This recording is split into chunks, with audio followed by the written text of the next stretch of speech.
safe, we are wrapped in our bubble of disinfected trouble.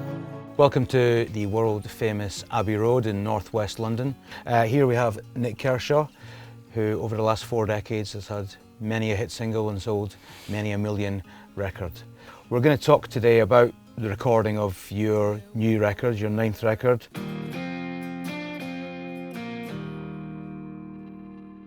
So that's approximately 20 years in this new phase, if you like, of your career. So it's entirely self-sufficient, self-producing, obviously writing yourself.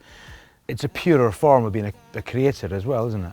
Well, it kind of is, I guess, yeah. Although you do need, I mean, sometimes you need a kick up the backside. And there was a period during which I was doing nothing, and I was sort of going into the studio and just pottering about and coming out 8 hours later with nothing. And that was at a point at which Andrew, who's the governor at Audio Network, said to me, well, why don't you try writing with, I've got a mate of mine, why don't you just try writing, just an odd thing, just try and put you in a studio together and see what happens. And that was a guy called Paul Clarvis. And we got together and started doing a few bits and pieces, and two of those tracks are going to end up on the album. And I kind of needed that as a little bit of a boost to get me back on it again. And then I kind of sat down for a bit with an acoustic guitar, and I decided I was going to write a song a day for about a month, I think. And then I played them all back to myself left it for a couple of months and then played them all back to myself. And then thought, actually, a few of those ain't bad, they're all right. And they so promise, or they showed they were the germ of a good idea. And I kind of took it from there. So it sounds like you had a good partnership with Audio Network. You were given the space and the time and the tools to do what you wanted, effectively.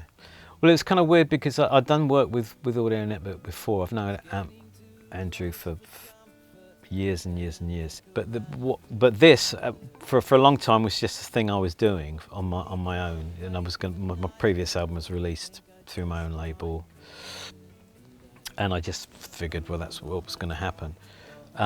And it wasn't until maybe a year ago that I came together with Audio Network to finish the whole thing off, because we were talking to Andrew, and he said, well, just write some songs. And I'd already started doing that, but he said, really? He said, yeah, just write songs and play them to me. You're thinking, easy for you to say, mate. Yeah, easy for you to say, mate. Yeah, so it wasn't until I got probably maybe 10, 11, 12 of these songs together that I actually plucked up enough courage to play them to him. And he loved them, and we talked about, releasing them commercially and how that would work, and I was getting all the right answers, and I think, really, you can do that? Yeah, we can do that. And you can do that? Yes, we can do that too. So I thought, this is a no-brainer. This is going to work really well. And at that point, obviously, we get involved with finishing it off, which is where we end up in this fabulous place.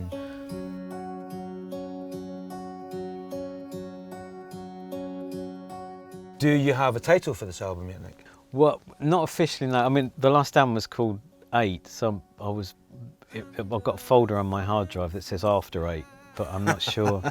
There might be a copyright problem.